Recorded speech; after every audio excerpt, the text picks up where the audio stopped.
ఓం సాయిరామ్. సాయి భక్తులందరికీ నమస్కారం అండి. సాయినాథుని దయ వల్ల ప్రతి ఒక్కరి కుటుంబం ఎక్కడున్నా కూడా సుఖంగా, సంతోషంగా, ఎప్పుడూ కూడా అష్టైశ్వర్య, ఆరోగ్య, అభివృద్ధితో ఉండాలని చెప్పి బాబాగారి తరపున నేను కూడా మనస్ఫూర్తిగా కోరుకుంటున్నానండి.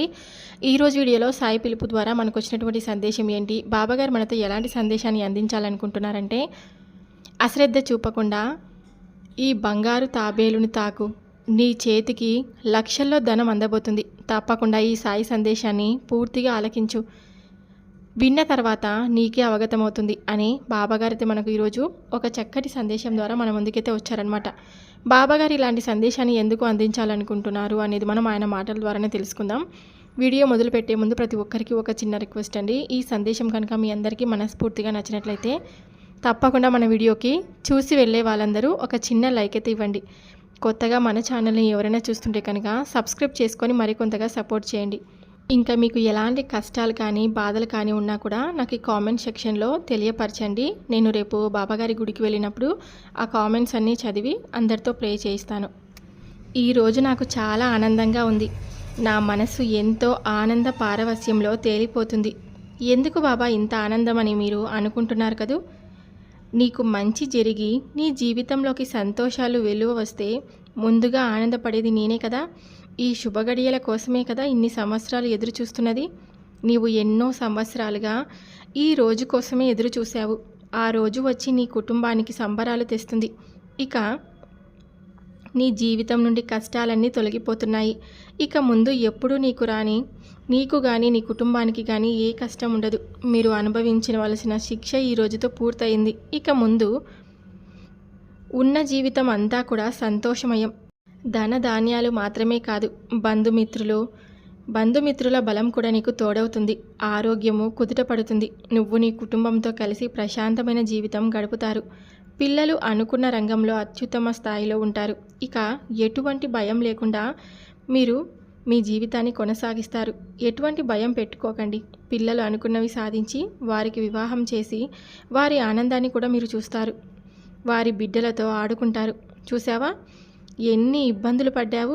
భూమిపైనే నరకం చూశావు. బహుశా నీవు పడిన కష్టాలు ఈ ప్రపంచంలో ఎవరూ అనుభవించి ఉండరు. అయితే నీ నమ్మకమే నిన్ను నిలబెట్టింది. నువ్వు పడిన కష్టానికి ఎన్నో రెట్ల సంతోషాన్ని పొందబోతున్నావు. అధిక మొత్తంలో నీ చేతికి ధనం అందబోతుంది. ఇదే నువ్వు బాధలో ఉన్న వారికి తెలియచేసి వారి ధైర్యాన్ని కూడా ఇవ్వు. వారికి ధైర్యాన్ని ఇవ్వు. ఎప్పుడూ కూడా చక్కటి జీవితాన్ని నువ్వు అనుభవిస్తావని నీకు నేను మాటిస్తున్నాను. చాలామంది అనుకుంటూ ఉంటారు, ఎన్నో కష్టాలను అనుభవించిన మాకు ఇక ఉపశమనం లభిస్తుందా అని. చెప్తూ ఉంటాను అందరికీ, శ్రద్ధ సబూరితో ఉండమని. అలా ఉండడం వలన మీ జీవితం ఎంతో సంతోషమయమవుతుంది. ఎప్పుడూ కూడా ఎటువంటి కష్టాలకు మీరు లోను కాకుండా చూసుకునే బాధ్యత నాది. ఎప్పుడు కూడా మీరు సంతోషంగా ఉంటారు. అయితే ఇలా బాధపడుతూ ఉంటారు.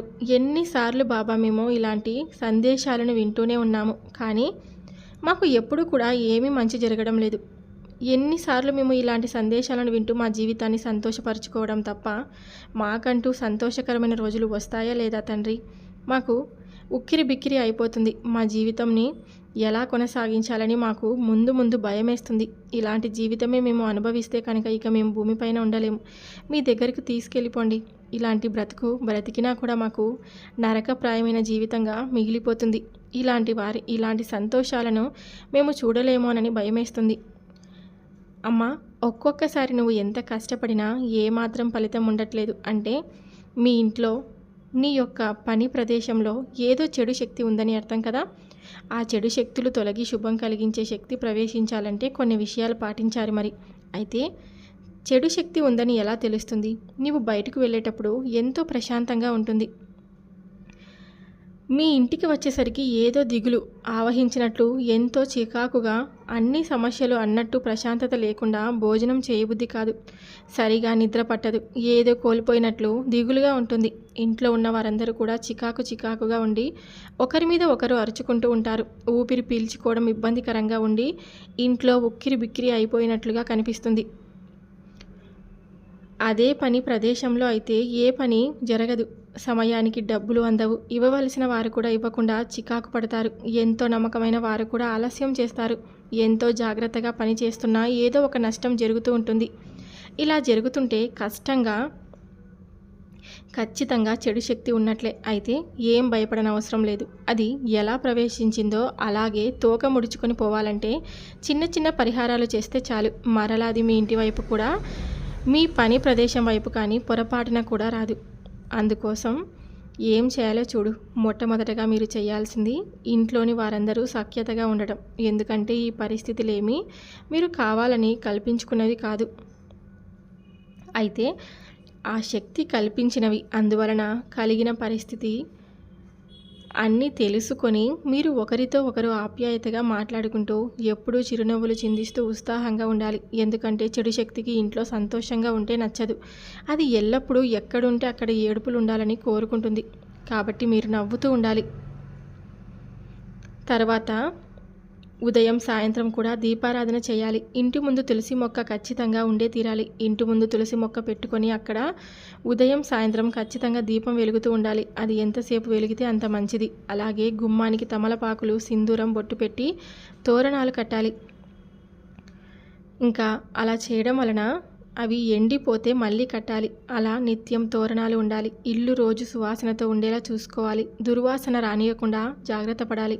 అలాగే శుభ్రంగా కూడా ఉండాలి. సాయంత్రం 6:30 దాటాక ఇల్లంతా సాంబ్రాణి ధూపం వేయాలి. ప్రతిరోజు కాకపోయినా కనీసం మంగళవారం, గురువారం, శుక్రవారం, ఆదివారం ఈ రోజుల్లో సాంబ్రాణి ధూపం ఇల్లంతా వేయాలి. ఇంటి ముందు ముగ్గు వేసి పసుపు, కుంకుమ, పువ్వులు, అక్షింతలు అలా అలంకరించాలి.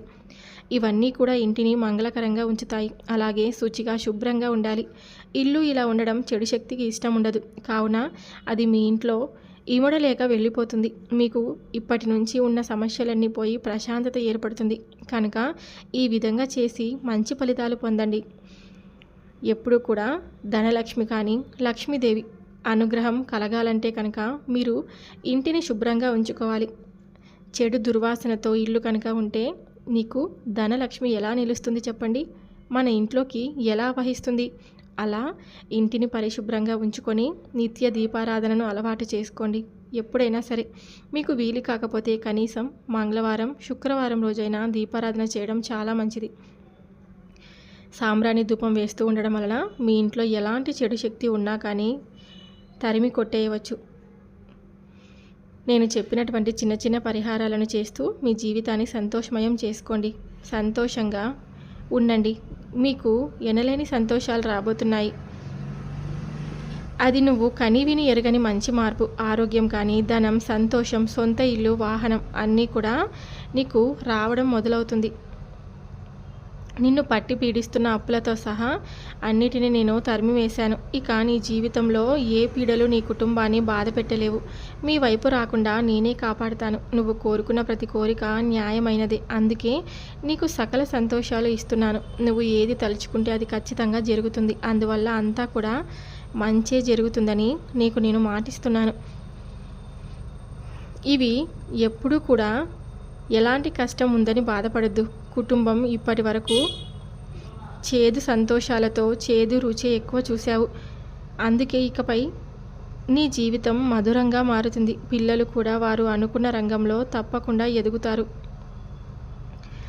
ఎప్పుడూ కూడా వీలైనంత వరకు మీ జీవితాన్ని సంతోషంగా ఉంచుకునేందుకు మీరు ప్రయత్నం చేస్తూ ఉండండి. పిల్లలు కూడా వారు అనుకున్న రంగంలో వృద్ధిలోకి వస్తారని చెప్తూ ఉన్నాను కదా. అయినా కూడా నువ్వు పిల్లల గురించి ఎప్పుడు దిగులు చేస్తూ ఉంటావు. జీవితంలో ఇప్పటి వరకు మీతో స్నేహం చేసి మిమ్మల్ని బాధ పెట్టిన అతి పెద్ద రాక్షసి పేరు రుణ బాధలు. ఇక దానికి నేను సరైన పాఠం నేర్పించి పంపివేశాను. ఇంకా దాని గురించి నువ్వు ఎప్పుడూ కూడా ఆలోచించకు. ఎప్పుడు నీ జీవితం అనేది సంతోషమయం అవుతుంది. మీకు కూడా నేను చెప్పాల్సింది ఉంది. ఏంటో తెలుసా?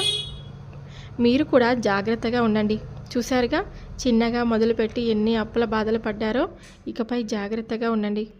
మరలా అలాంటి పరిస్థితి తెచ్చుకోవద్దని హెచ్చరిస్తున్నాను. మీకు వీలైనంత వరకు అవసరార్థులకు సహాయపడండి. మంచిదే కానీ అవసరం లేని వారికి ఇవ్వవద్దు. చల్లగా ఉండండి. మీకు నా ఆశీర్వాదాలు ఎల్లప్పుడూ ఉంటాయి. ఎప్పుడు కూడా ఈ బాబా మీకు అష్ట కష్టాల నుండి తొలగించడానికి చాలా పరిహారాలు చెప్తూ ఉంటారు. నీకున్న కష్టాలన్నీ తొలగిపోయి నీ అవసరానికి ధనం అందేలాగా చేయగలిగే ఒక మహత్తరమైన పరిహారం నీకు చెప్తాను. అది నువ్వు శ్రద్ధగా పాటించి చూడు. ఖచ్చితంగా నీకు 15 రోజుల లోపే నువ్వు కోరుకున్న దానికంటే ఎన్నో రెట్ల ధనం నీ చేతికి అందుతుంది. అంతేకాకుండా ఎప్పుడు కూడా మీ ఇంట ధనానికి లోటు ఉండదు. అలాగే ఇప్పటి వరకు నిన్ను పట్టి పీడిస్తున్న అన్ని బాధలు కూడా తొలగిపోతాయి.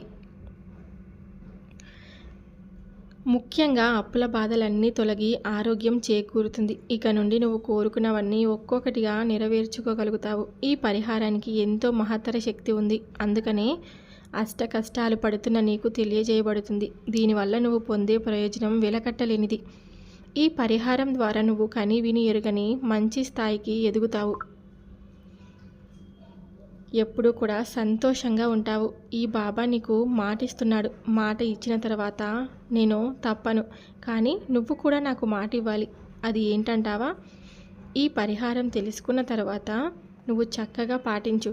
ఒకవేళ నీకు వీలు కాకపోతే వీలైన సమయాన్ని చూసుకొని మరీ చేయి. తప్పకుండా నీకు రుణ బాధలు తొలగి అప్పుల సమస్యలన్నీ తీరి ధనానికి పుంజుకునే మార్గాలు ఏర్పడతాయి. ఒకవేళ చేయలేకపోయినా మరేమీ పర్లేదు, అన్నీ నేను చూసుకుంటాను. ఈ బాబా ఉండగా మీకు భయం ఎందుకు చెప్పండి? ఎప్పుడు కూడా మీ జీవితంలో సంతోషాలు వెల్లువిరుస్తాయని నీకు నేను పదే పదే మాట ఇస్తుంటాను.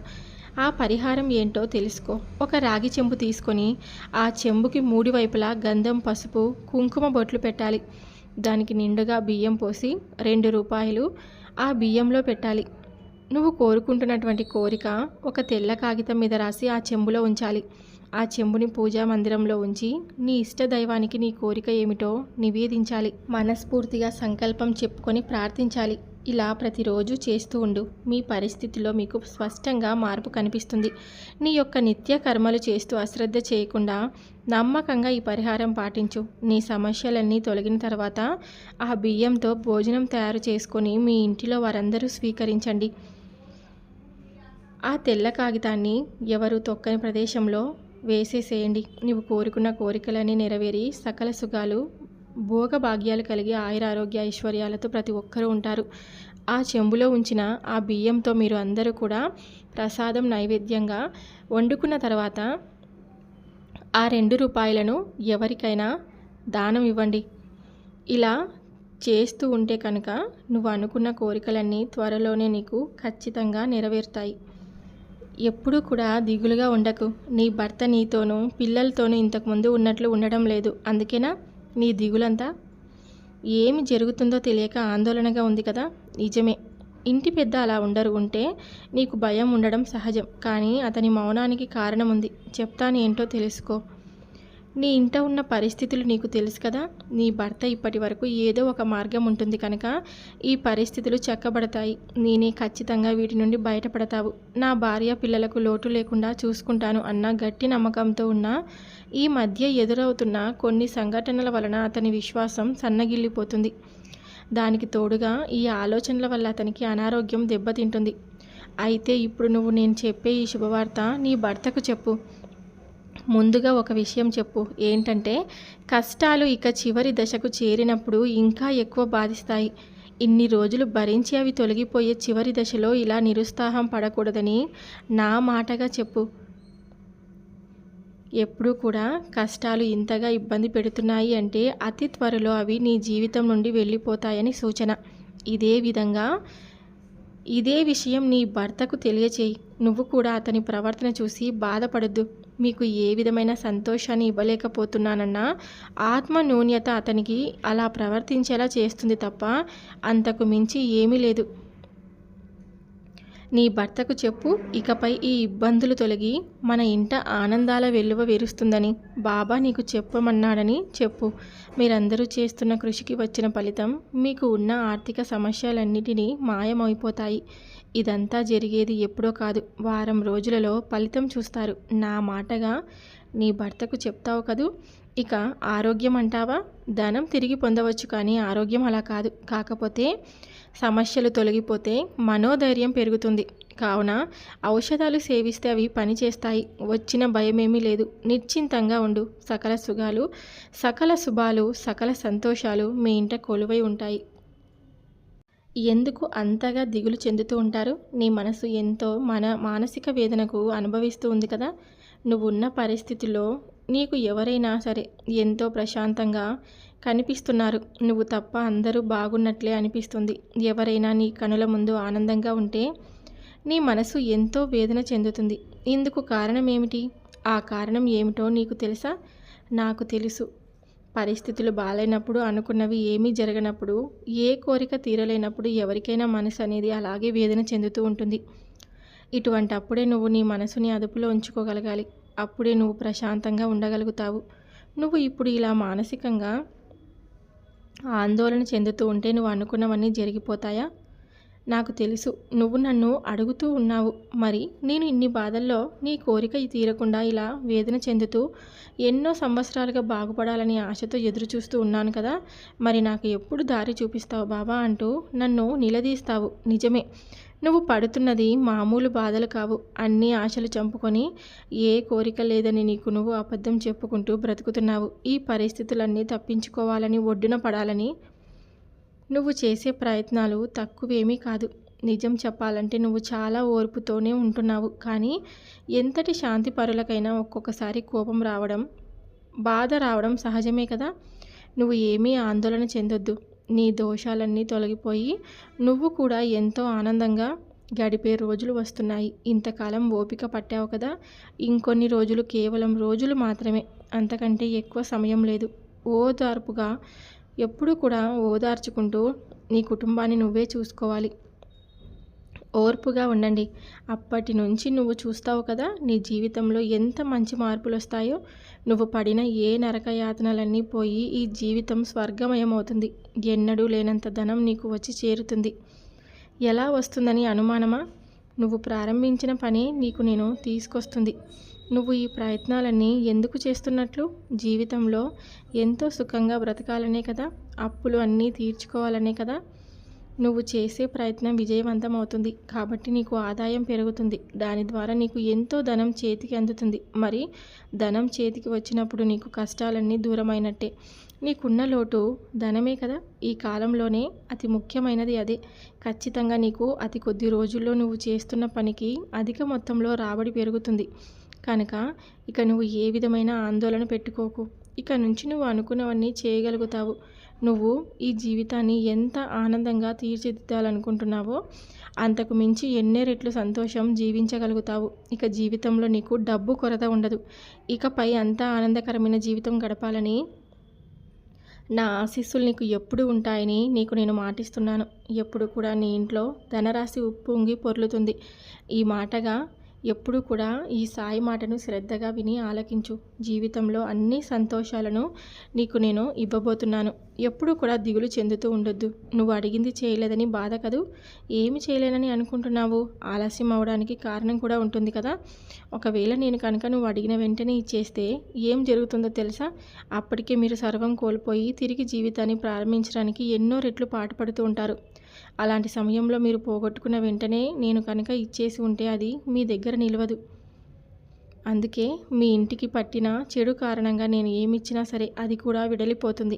సమయం వస్తే కానీ నేను ఇవ్వలేను. ఎందుకంటే ఏదైనా ఒకసారి లేదా 2 సార్లు మాత్రమే నీకు దక్కుతుంది. మరి అలా దక్కిన దాన్ని మీ దగ్గర ఉంచాలని నా తాపత్రయం. అలా కాకుండా మీరు బాధలో ఉన్నారని, పోగొట్టుకున్నారు, కష్టాలు పడుతున్నారని అప్పుడే ఇచ్చేసి ఉంటే అప్పుడే మీ దగ్గర నుండి అది వెళ్ళిపోతుంది. ఇంకా మళ్ళీ ఇంకొక అవకాశం నీకు రాదు కదా. అందుకనే నేను నీకు ఇవ్వవలసినది జాగ్రత్త చేసి ఉంచాను. మీరు అడిగినప్పుడు ఇస్తే అవి కూడా పోగొట్టుకునేవారు. తర్వాత మళ్ళీ మీరు అడిగినా సరే ఇచ్చే అవకాశం ఉండదు. జీవితాంతం బాధలు పడే కంటే కొద్ది రోజులు ఆ ఇబ్బందులు పడి కష్టాలన్నిటిని తొలగించుకొని నేను ఇచ్చిన దాన్ని విలువగా చూసుకుంటారని నేను ఆలోచించాను. అయితే ఆ సమయం నీకు ఇప్పుడు వచ్చింది కాబట్టి నేను నీకు ఈ సందేశం ఇస్తున్నాను. ఖచ్చితంగా నువ్వేం పోగొట్టుకున్నావో, నువ్వు ఏం కోరుకుంటున్నావో అవన్నీ ఇస్తాను. అలాగే నువ్వు కోల్పోయినవన్నీ ఎన్నో రెట్లు తిరిగి నీకు చేరుస్తాను. ఇదే కనుక నేను నువ్వు అడిగిన వెంటనే ఇచ్చి ఉంటే ఈ రోజుకి నువ్వు బాధలు పడుతూనే ఉండేదానివి. నేను అప్పుడు నీ మంచి కోసమే ఏ సహాయం అందించలేదు. ఇప్పుడు మీ అందరిలోనే చాలా మార్పు వచ్చింది. దేనికైనా ఎలా విలువగా చూడాలో మీకు బాగా తెలుసుకున్నారు కదూ. ఇప్పుడు నేను మీకు ఇచ్చింది మీ జీవితాంతం నీతోనే ఉండిపోతుంది. మీ వంశానికి కూడా ఎటువంటి లోటు లేకుండా చేస్తుంది. ఎందుకంటే మీరు నేర్చుకున్న గుణపాఠాలన్నీ మీ తర్వాతి తరాలు వారికి చెప్తారు. కాబట్టి అందరూ జాగ్రత్త పరులై ఉంటారు. నేను ఇచ్చిన సంపద అంతా కూడా మీకు పెరుగుతూ ఉంటుంది. కనుక నువ్వు ఇక బాధపడడం మానేసి నేను నీకు చేసే సహాయాన్ని ఎలాగ చక్కగా జీవితాంతం ఉపయోగించుకోవాలో దానికి సరైన ప్రణాళికలు వేసుకో. నీకు ఎటువంటి కష్టం రాదు. ఇకపై అన్నీ కూడా అనుకూలంగానే జరుగుతాయి. నీ భర్తలో కూడా పెద్ద మార్పు వచ్చింది. ఇక మంచి మార్పు వస్తుంది. కాబట్టి మీరు ఏది సంపాదించినా, నా నుండి ఏం పొందినా మీ దగ్గరే అలా ఉండిపోతుంది. ఎప్పుడు కూడా ఈ బాబా మాటను శ్రద్ధగా ఆలకించి సంతోషంగా ఉండండి. సో విన్నారు కదా ఫ్రెండ్స్, బాబాగారు చెప్పినటువంటి ఈ సందేశం మీ అందరికీ మనస్ఫూర్తిగా నచ్చినట్లయితే తప్పకుండా వీడియోకి ఒక చిన్న లైక్ అయితే ఇవ్వండి ఫ్రెండ్స్. ఇంకా కొత్తగా మన ఛానల్ని ఎవరైనా చూస్తుంటే కనుక మర్చిపోకుండా సబ్స్క్రైబ్ అయితే చేసుకోండి. ప్రతి ఒక్కరూ కామెంట్ సెక్షన్లో మీరు ఎలాంటి సమస్యలను ఎదుర్కొంటున్నారు, ఎలాంటి బాధలు పడుతున్నారు, మీకు ఎలాంటి కోరికలు ఉన్నాయి అనేది నాకు కామెంట్ సెక్షన్లో తప్పకుండా కామెంట్ చేయండి. నేను బాబాగారి గుడికి వెళ్ళినప్పుడు అందరి గురించి తప్పకుండా ప్రే చేయిస్తాను. రేపు సాయి పిలుపు ద్వారా వచ్చే సందేశంతో ప్రతి ఒక్కరూ మళ్ళీ కలుద్దాం. సర్వే జనా సుఖినో భవంతు. ఓం సాయిరామ్.